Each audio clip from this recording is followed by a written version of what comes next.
नमस्कार, स्वागत है आपका खबर गर्मा गर्म में। लोक आस्था के महापर्व छठ पर उगते सूर्य को अर्घ दिया जा रहा है।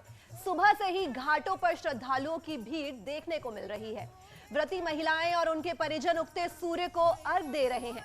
मान्यता है कि विधि विधान से पूजा करने और अर्घ देने से सभी मनोकामना पूर्ण होती हैं।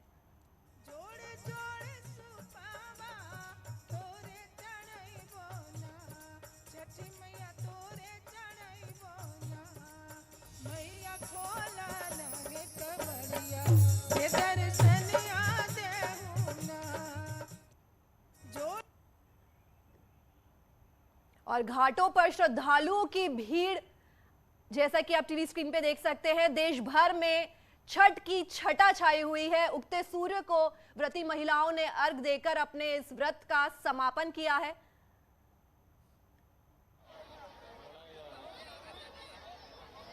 मान्यता है कि विधि विधान से अगर इस व्रत को किया जाए और पूजा अर्चना की जाए तो आपकी सभी मनोकामनाएं पूर्ण होती हैं। देश भर से अलग अलग तस्वीरें आप देख पा रहे हैं अपने टीवी स्क्रीन पे, कैसे हर घाट पर छठ की छटा छाई हुई है।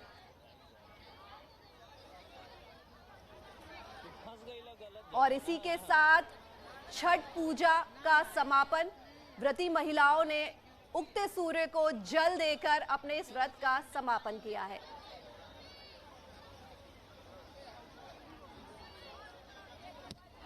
हमारे संवाददाता वाराणसी से उपेंद्र द्विवेदी हमारे साथ जुड़ रहे हैं, लखनऊ से राजीव सिंह और गोरखपुर से राम गोपाल द्विवेदी।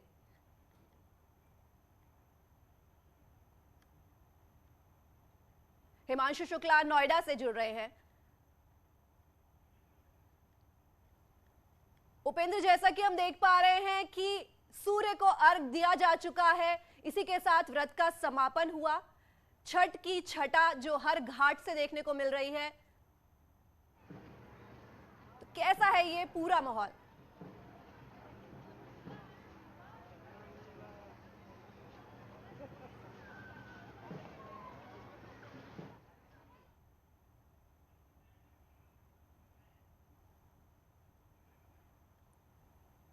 और अलग अलग घाटों से हम ये तस्वीर देख पा रहे हैं आपके टीवी स्क्रीन पर कि व्रती महिलाओं ने सूर्य को अर्घ देकर अपने इस व्रत को पूर्ण किया है।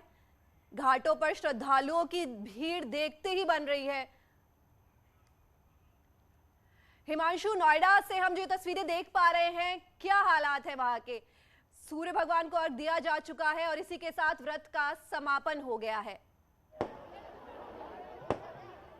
जी बिल्कुल, आपको बता दें कृत्रिम घाट बनाया गया है। कई वर्षों से यहाँ पर जो आयोजक हैं वो आयोजन करा रहे हैं, लेकिन इस बार जो भीड़ देखने को मिली, क्योंकि बीते कोरोना के चलते लोगों से अपील की गई थी कि वो घरों से मनाएं, लेकिन इस बार छूट दी गई और छूट का असर जो है साफ तौर पे देखा जा सकता है कि खचाखच ये घाट भरा हुआ है। कृत्रिम घाट बनाया गया, 120 फीट लंबा घाट है ये, छोटा मोटा घाट तैयार नहीं किया गया था। नोएडा का सबसे बड़ा आयोजन छठ पूजा का वो इसी नोएडा स्टेडियम में होता है, लेकिन तस्वीरें बता रही हैं कि देखिए किस तरीके से खचाखच भरा हुआ है और लोग पहुंचे हैं भगवान सूर्य को अर्घ देने के लिए। लोक आस्था का महापर्व है, बहुत लोग देखने पहुंचते हैं। और अब क्योंकि पहले इसे जो है बिहार का या किसी सीमित राज्य का या पश्चिमी पूर्वांचल का इसको माफ कीजिएगा कहा जाता था, पूजा छठ पूजा करते थे लोग, लेकिन अब ये समूचा देश छठ पूजा मनाता है और सभी लोग इस लोक आस्था के महापर्व में डुबकी लगाने के लिए नोएडा स्टेडियम मानो पहुंचे हैं और ये तस्वीरें बयां कर रही है। खचाखच भरा है, कुछ लोग घाट में हैं और कुछ लोग अपनी बारी का इंतजार कर रहे हैं। हाथों में दिया है, फूल है, माला है, भगवान को अर्पित करते, पूजा अर्चना करते विधि विधान से और उसके बाद यहाँ पर आस्था की डुबकी लगाते और उसके बाद ये 36 घंटे का जो निर्जला व्रत होता है ये रखती है महिलाएं। और सबसे बड़ी बात है कि प्रवासी महासंघ यहाँ पे पिछले 10 वर्षों से इसका आयोजन करा रहा है, लेकिन इस बार उनको उम्मीद नहीं थी कि इतने भारी संख्या में लोग यहाँ पहुंचेंगे। और वो तस्वीरें देख सकते हैं कि घाट तो खचाखच भरा ही हुआ है। जी माशा, हम देख पा रहे हैं कि घाट कैसे खचाखच भरे हुए हैं। और इसी के साथ हम लखनऊ की तरफ बढ़ते हैं। लखनऊ में हमारे संवाददाता राम गोपाल हमसे जुड़ेंगे। रामगोपाल, श्रद्धालुओं की काफी भीड़ देखने को मिल रही है। माफ कीजिएगा, राजीव हमारे साथ लखनऊ से जुड़ रहे हैं। जी राजीव।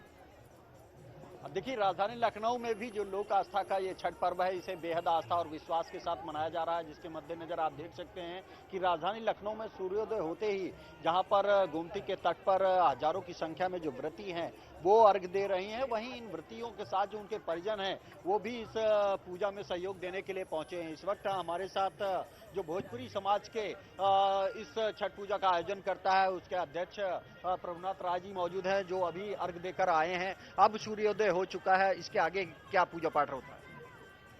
अब सूर्योदय जो 4 दिवसीय ये जो छठ का पूजा था, जैसे ही सूर्य भगवान उदय हुए उनको अर्घ देके उसके बाद ये कार्यक्रम का समापन होगा और सभी जो है जितने व्रती लोग थे अब व्रत को तोड़ेंगे और बहुत ही कठिन महापर्व था ये। इस पर्व को करने के बाद अभी लोग जाएंगे और जो सुशोभिता है जहाँ पर बैठ के पूजा होती है वहाँ पर लोग जाएंगे, अपने अक्षत और फूल और पुष्प से वहाँ धूप बत्ती से उसको पूजा करेंगे। पूजा करने के बाद सब लोग जो है जितनी महिलाएं हैं एक दूसरे को लंबी सिंदूर लगा के लंबे सौभाग्य, अखंड सौभाग्यवती होने का एक दूसरे को कामना करते हैं, बधाई देते हैं और भगवान सूर्य से मन्नत मांगते हैं कि यह हमारी मन्नत पूरी हो। तो यह अब इसके बाद जो है हमारा जो अखिल भारतीय भोजपुरी समाज द्वारा ये कार्यक्रम का लक्ष्मण मेला मैदान में जो कार्यक्रम का जो आयोजन हुआ था, जो 150 से ऊपर कलाकार आए थे, 18 घंटा लगातार सांस्कृतिक कार्यक्रम चला है। अब ये कार्यक्रम का समापन किया जाएगा। ये पहला मौका है जब योगी सरकार ने छठ पूजा के दौरान, छठ महोत्सव के दौरान यूपी में छुट्टी का ऐलान किया और साथ ही खुद मुख्यमंत्री योगी आदित्यनाथ कल इस घाट पर पहुंचे थे और अब इस जो व्रत का समापन हो चुका है, ऐसे में क्या मान्यता है, क्या आस्था है? जो समापन हो चुका है इसकी मान्यता ये है कि ऐसा अखंड व्रत है जिसमें न थकान होता है, न भूख लगती है, सिर्फ आस्था रहता है प्रभु सूर्य के देवता का और उनका पूजा करने के लिए लोग अपने को त्याग करके साफ सफाई, चिड़िया तक गेहूं को दाना नहीं चुन सकती है, इतने सफाई से इस कार्य। हमारे साथ गोरखपुर से रामगोपाल द्विवेदी जुड़ रहे हैं।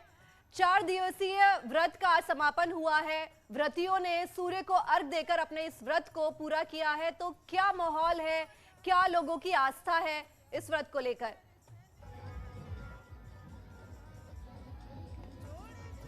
बिल्कुल, गोरखपुर में भी हजारों की संख्या में महिलाओं ने यहाँ आज व्रत का समापन किया है और इस वक्त मैं राजघाट पे खड़ा हूँ। अगर वहाँ की तस्वीरें दिखाऊं तो राजघाट अब इस वक्त लगभग खाली सा होता दिखाई पड़ रहा है। अभी कुछ देर पहले जो घाट पूरी तरीके से भरा पड़ा था अब वो खाली हो गया। क्यों माता जी, पूजा खत्म हो गया? हाँ, बहुत अच्छे से हो गया भैया। तो अब घर पे क्या करेंगी? अब घर पे जाके अब वही वो क्या करते हैं, पारण उरण करा जाएगा। वहाँ कोई पूजा घर पे होगा अभी। होगा हाँ, छठ मैया का पूजा होगा अभी रास्ते में। तो इस 36 घंटे के कठिन व्रत में क्या भाव रहा मन में? बहुत अच्छा भाव रहा, शक्ति भी बहुत प्राप्त होता है, कोई कमजोरी या कोई वीकनेस नहीं लगता है, बहुत अच्छा लगता है। तो 36 घंटे के कठिन व्रत के बाद आज जब पूरा पूजा हुआ है तो अब ये महिलाएं घर पे जाएंगी, वहाँ पे घर पे भी पूजा होगा? हाँ, घर पे भी होगा। बहुत अच्छा लगता है, सारे त्योहार से अच्छा छठ पूजा लगता है। बहुत अच्छा लगता है। हाँ, बहुत अच्छा लगता है, बहुत अच्छा पर्व है, बहुत पवित्र है, बहुत आनंद आता है। तो यहाँ पे देखिए अब जो घाट है, घाट धीरे धीरे खाली होने लगे हैं। जो घूमने आई थी घाट? घूमने नहीं आए थे, दर्शन करने आए थे। घूमने क्यों आएंगे? किसके साथ आई थी? फैमिली के साथ आए थे। तो जो यहाँ पे बड़ी संख्या में जो व्रती हैं, आप भी व्रत थे क्या भाई साहब? नहीं, हमारी वाइफ व्रत है, हम साथ में आए हैं, दौरा उठा कर गए हैं छठ मैया का। दौरा लेके फिर जाएंगे? फिर जाएंगे। रास्ते में प्रसाद वितरण भी होगा? बिल्कुल होगा, बिल्कुल। जी, हिमांशु से हम लाइव नोएडा से जुड़ रहे हैं। हिमांशु, घाटों पे अब धीरे धीरे घाट खाली होने शुरू हो गए हैं, व्रती महिलाओं ने सूर्य को अर्घ दे दिया है और इसी के साथ इस व्रत का समापन हो गया है, तो अब लगभग घाट खाली होते नजर आ रहे हैं। देखिए तस्वीर यहाँ उलट है, यहाँ अभी घाट खाली नहीं हुए हैं। मैं कैमरामैन से रिक्वेस्ट करूंगा आपको दिखाए, अभी भी ये वैसे ही खचाखच भरा है। सुबह 4 बजे से लोग यहाँ पहुंच गए थे और आस्था के इस महापर्व में डुबकी लगाने के लिए लोग पहुंच रहे हैं। हमारे साथ कुछ लोग हैं, उनसे भी बातचीत करते हैं। भगवान सूर्य का अर्घ देने का इंतजार हो रहा है? अभी बस इंतजार हो रहा है और लोग दे भी रहे हैं, लेकिन जैसे जैसे आप काफी देख रहे हैं काफी यहाँ पे भीड़ हुआ है, तो इसीलिए सब नंबर बारी का इंतजार कर रहे हैं। व्रत रखा है? नहीं, मैंने व्रत नहीं, मेरी मम्मी ने रखा व्रत। अच्छा, मम्मी ने रखा है और अभी अर्घ दे रही है और जी मानशु। वाराणसी से हमारे संवाददाता उपेंद्र द्विवेदी हमसे फिर से जुड़ रहे हैं। उपेंद्र, वाराणसी के घाटों में भीड़ वैसी की वैसी देखने को मिल रही है। सूर्य को अर्घ दिया जा चुका है, आधी व्रती महिलाओं ने शायद सूर्य को अर्घ दे दिया है, बाकी जो बची है उसी की वजह से शायद ये घाट काफी भरे भरे दिखाई दे रहे हैं। हाँ देखिए, काशी में सबसे पहले भगवान भास्कर ने दर्शन दिए और उदयमान भास्कर के दर्शन के साथ 36 घंटे का महाव्रत था, महातप था, उसका प्राण हो गया। और अब आप देखिए दौरा लेकर परिवार महिलाएं अब जा रही हैं। हम बात भी कर लेते हैं, एक व्रती महिला है हमारे साथ। आपने व्रत रखा हुआ था? जी नहीं। अच्छा, तो आप देखिए एक खास बात इसकी और भी है कि अगर आप व्रत रखे भी ना हो, लेकिन आपके माथे का जो सिंदूर होता है ये बताता है कि आपकी सखी ने, आपकी भाभी ने आपको, तो शायद आपके आशीर्वाद रूपी किसने लगाया है आपको माथे पे सिंदूर? अभी यहाँ पे जो लोग व्रत करने के लिए आई हुई हैं, उन्हीं लोगों में से एक भाभी जी लगती हैं, उन्होंने लगाया है। अच्छा, तो ये इतना नाक तक सिंदूर क्यों लगाते हैं? ताकि पति की उम्र इतनी लंबी हो? नहीं, पति की उम्र तो जो है लंबी होने के लिए तो होता ही है, लेकिन ये व्रत में जरूरी रहता है, आशीर्वाद होता है। और ये देखिए ये पूरा जो है परिवार होता है। जी, तो ये जो है अब देखिए दौरा है सिर पर। किसका दौरा लेके आए थे? छठ माई का। छठ माई का कौन था? किसका? माता जी व्रत थी या कौन? जी उपेंद्र, धन्यवाद।